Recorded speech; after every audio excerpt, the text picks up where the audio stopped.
Assalamualaikum warahmatullahi wabarakatuh. Balik lagi sama gue di channel yang hobi motor tapi namun channel kan hobi motor. Nah, jadi video ini tuh mau berisi curhatan ya. Curhatan soal motor yang ini nih. Kemarin nge-gym. Ini udah jadi ya sekarang. Nah, gue sempat dua atau 3 hari proses pemasangan ini tuh kayak terhambat terus.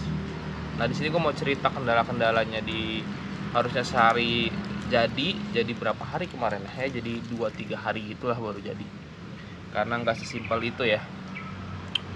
Ada aja kendala-kendalanya sebenarnya. Kalau semuanya lancar harusnya sih sehari jadi kemarin. Nah, jadi gue mau cerita dulu.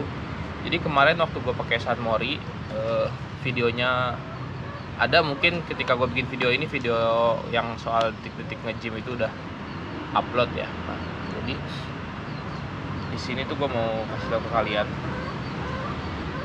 detik-detik ini nge-gym itu nge-gymnya kayak bukan nge-gym seher. Kalau buat yang udah nonton pasti kayaknya udah tahu ya, tuh kayak nge-gymnya itu bukan nge-gym nabrak sesuatu apa, seher nabrak atau si seher atau klep floating kayak gitu. Pokoknya kalau kayak ada tabrakan di mana, kalau nge-gym yang adanya di seher atau klep itu begitu lu nabrak itu langsung ngeberatak gitu kan, kayak kerak gitu kan, udah parah tuh. Nah, yang terjadi sama gue kemarin itu, gue lagi nggak ngebut tuh, gue abis ngebut. Itu gue justru gue inget banget tuh, gue lagi turun gas, dia ngedecit gitu, cit gitu kan, cit langsung ngunci ban tuh, langsung ngunci. Gue langsung mikir, wah anjing, nge-gym antara overheat gitu kan, share nyangkut karena nggak ada suara ngegeratak gitu. Dan lagi pada saat nge-gym ngedecit itu, cheat gue langsung kopling, gue langsung minggir. Nah, itu posisinya masih bisa disela sedikit sama starter tuh awalnya. Terus setelah disela lagi, lama-lama jadi nyangkut. Ya udahlah, gue udah pasrah tuh. Kalau memang seher ya harus ganti seher nih, gue bilang. Semoga sih klep-klepannya nggak ada yang bengkok. Gue udah berharapnya gitu aja. Kalau seher mah gampang, tinggal naik bacotnya ya, tinggal naik spek aja 64 atau 64,5 tuh lah maksimal gitu. Ternyata pas gue bongkar pelan-pelan tuh kemarin, wah, sehernya aman dong. Gue liat headnya aman nih, headnya aman. Gue buka tuh, terus gue buka bloknya lagi, bloknya juga aman gitu, bloknya nggak ada kendala. Terus ya udahlah, gue udah cek pelan-pelan, terus gue mainin tuh stang sehernya. Nah, ini kerekasnya begitu gue puter pakai letter T, kerekasnya si stangnya yang harusnya ngampleh gitu kan, free gitu, dia harus bebas stangnya. Enggak, gue puter kerekasnya, stangnya ikut begitu, ikut naik gitu kan. Lah, ini stang gancet nih. Gue udah langsung nebak stang gancet dong. Dan ternyata bener aja nih, stangnya gancet. Akhirnya langsung gue buka tuh, setelah dari gue minta stutin juga tuh waktu gue mogok. Gue langsung minta stutin aja sama adek gue telepon kan, gue stutin, pulang ke rumah langsung gue buka tuh, banyak ayam berisik. Nah, terus gue buka gue stutin, langsung gue buka tuh, ngopi-ngopi bentar, buka. Nah, terus loncat tadi ke stang seher tuh, gue belah mesin. Nah, terus gue cek tuh, udah banyak res-resan kuning gitu, res-resan kuning tembaga gitu kan. Wah, ini sih udah pasti lahar bambunya yang nggak kuat. Ya, gue nggak tahu sih kesalahannya ada di mana pastinya, tapi yang pasti itu akibat pelor bambunya pecah. Intinya sih itu. Cuman kenapa pelor bambunya pecah, gue nggak ngerti juga tuh. Bisa jadi kurang oli, bisa jadi kurang bensin, bisa jadi terlalu irit ya gitu kan.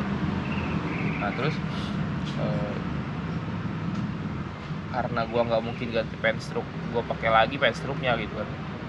Gue mending beli kerekas baru aja daripada pakai penstroke lagi, takutnya kayak gitu lagi kan. Nah, takutnya juga gue lagi jauh gitu, pelor bambunya pecah lagi, takutnya gitu. Jadi akhirnya gue putusin buat ngerjain hari itu, gue kelarin. Gue udah beliin stang standar Supra sama satu set lah, tinggal pasang lah, sama packing sama oli. Gue habis berapa ya, habis belanja itu habis 240-an. Terus ke tukang bobot tuh 85-an, berarti kurang lebih 300 berapa, 350-an lah, 350 ribuan lebih dikit. Nah tapi karena tukang bootnya tutup, jadi gue nggak kelarin hari itu juga. Nah si mesin, kalau prediksi gue ya, bisa jadi lahar itu karena dia lahar bambu belah tuh, kalau kan dia gitu tuh. Nah putaran tinggi di tengah ini bisa jadi dia geser karena dia nggak ini kan. Jadi kalau lahar bambu tuh kan depannya gitu tuh, begini nih. Nah ini tampak tadi begini nih. Nah ini bisa jadi ini dia lari kiri kanan gitu.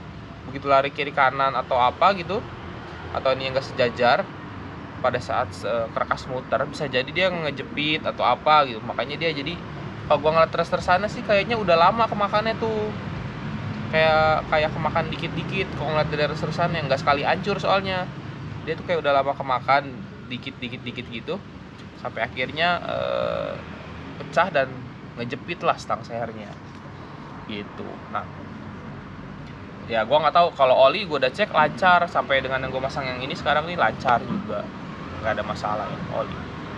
Cuma memang kayaknya lahar bambu nggak recommended buat harian ya, apalagi gue habis pada saat jebol tuh gue habis ganti noken as pakai boyreng gitu kan. Olinya juga gue lupa olinya baru atau enggak ya, cuma oli banyak, oli lancar ke atas ini lancar, ke kerak as lancar, karena gue selalu ngecek tuh kalau naik mesin. Gue selalu cek jalur oli yang ke kerak as sama yang ke head, itu selalu gue cek lancar. Nah kita loncat sampai akhirnya gue udah pusing tuh, karena struknya udah pas pada saat gue memasang mesin ini, struk baru, struk standar. Ada kendala lagi karena gue struk up sehernya mundur setengah mili nih, dengan agak rumit jelasin gimana ya. Karena gua stroke up-nya 2,5 mili, pas mundur 2,5 mili dengan stang yang gua udah pendekin 3 mili. Nah, berarti kan masih ada sisa 0,5 nih mundurnya, mendemnya gitu. Nah, pada saat gua standarin, stroke-nya kembali standar, kembali ke titik 0, tapi stangnya naik 100 mili dari 9 naik 3 mili dari 97 ke 100, otomatis settingan seher yang awalnya mendem 0,5 jadi maju 0,5. Nah kemarin sempat ada kendala juga pas pada saat masang tuh gue sempat pusing, aduh mentok nih, liftnya tinggi, jadi coakan klepnya kayak kurang mundur sedikit. Sedangkan gue nggak bisa coak klep lebih dalam lagi karena udah batas maksimal amannya menurut gue nih. Kalau gue tipisin lagi bisa jadi coakan klepnya jebol karena kompresi. Jadi pada akhirnya ya udahlah, gue setting packing lebih tebel aja jadinya kemarin tuh. Tapi pas pada saat pemasangan gue nggak videoin karena gue udah pusing duluan ya, pusing agak males gitu, karena pengennya fokus ke mesin. Nah akhirnya ini udah jadi dengan struk standar. Nah kalau lu tanya bang, 63,5 struk standar berapa cc? Cc nya itu kurang lebih jadi 183 cc, atau pembulatannya 185 cc. Masih jengat nggak bang? Masih dong, masih enak, masih asik. Cuma memang torsinya berkurang dikit doang, tapi secara keseluruhan ini motor jadi lebih enak. Dan yang gue bingung adalah karburator gue nih, yang awalnya 120 mau, satu settingan spuyernya itu 120 per 38 apa 35 itu masih mau tuh, buat ke puncak tuh masih enak. Atau enggak mungkin salah satu itu penyebabnya keiritan ya, jadi mesin terlalu panas dan olinya jadi nggak bisa nge-cover mesin yang terlalu panas itu. Nah itu sedikit spekulasi aja.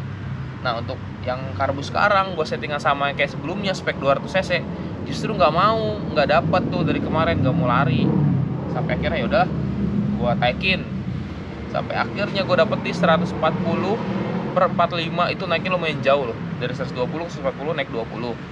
Terus dari 35 kalau nggak salah pilot jetnya ke 45 naik 10, itu jauh-jauh banget lah. Sekarang settingannya enak banget nih, dapat banget di 185 kayak gini. Cuma memang bensinnya gua nggak tahu jadi banding berapa, pasti bakal jadi boros banget. Tapi nggak apa-apa lah, yang penting motornya kembali enak. Dan gua nggak mau terlalu irit lagi kayak sebelumnya, takutnya mesinnya terlalu panas, jadinya olinya jadi nggak nge-cover, olinya jadi nggak bagus lagi gitu kan kalau terlalu panas mesinnya. Nah karena sebelumnya gue pakai yang lupa, gue pakai oli lumayan encer. Nah sekarang gue pakai balik lagi ke 20/50 agak kental olinya. Nah ini sekarang motornya udah hidup lagi, udah kembali normal. Gua akan siap konten lagi nih. Kita akan siap konten San Morian lagi, langsung buat tes nanti San Mori. Sama kalau yang sebelumnya kalian minta, "Bang, San Mori pakai knalpot racing." Siap, Bos.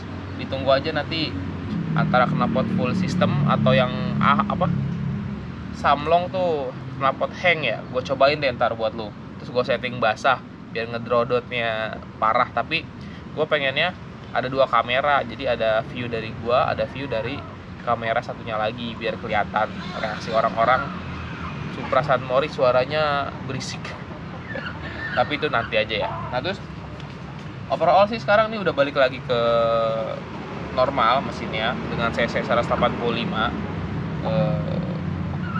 Yaudah kita tinggal ngonten-ngonten aja. Gue kemarin nyeting ini lumayan lama tapi gue nggak videoin ya settingannya, tapi gue ini udah dapat, udah baru sebelum tadi tuh gue ganti yang awalnya pilot jet 42 ke 45 baru ya tadi. Nah ini baru dapat, baru enak. Nah kontaknya belum matiin. Oke. Video ini cuma ngisi info kayak gitu aja, karena kemarin lumayan memusingkan jadi videonya nggak detail-detail banget di akhir, dan sekarang pun mesinnya udah jadi.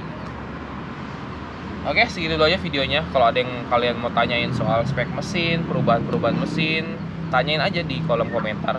Akan selalu gue coba menjawab ya kalau gue tahu. Kalau gue nggak tahu akan gue jawab nggak tahu atau gue skip aja, gue lewatin. Soal mesin-mesin Supra khususnya ya, Supra, Karisma, Kirana ya semasi mesinnya tipenya sama aja, gue usahakan selalu bisa menjawab. Oke, apalagi ya, kayaknya udah aja karena kita di sektor mesin aja nih yang bermasalah. Ayamnya udah mulai berisik, gue closing aja ya. Bentar.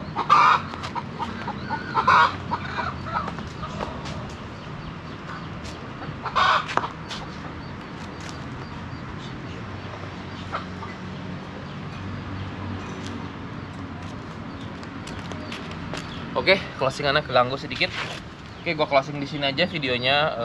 Terima kasih kalian yang udah setia menunggu Supra jebol. Tapi untungnya, alhamdulillahnya jebolnya masih gampang diatasi lah ya. Masih stang share aja, nggak share plus klepnya gitu. Ya sama-sama mahal sih, tapi ya better ngerjain stang share aja sih kalau gua. Oke, segitu aja videonya. Terima kasih yang udah nyimak video ini dari awal sampai akhir, mendengarkan curhatan soal Supra gue yang kemarin jebol dan naikin yang nggak lancar itu. Oke, gue pamit undur diri. Semoga kalian sehat selalu, diberikan kemurahan rezeki. Gue pamit undur diri. Salam hobi motor. Bye. Oh ya, gue kasih bonus dikit suaranya yang 185 cc ini ya.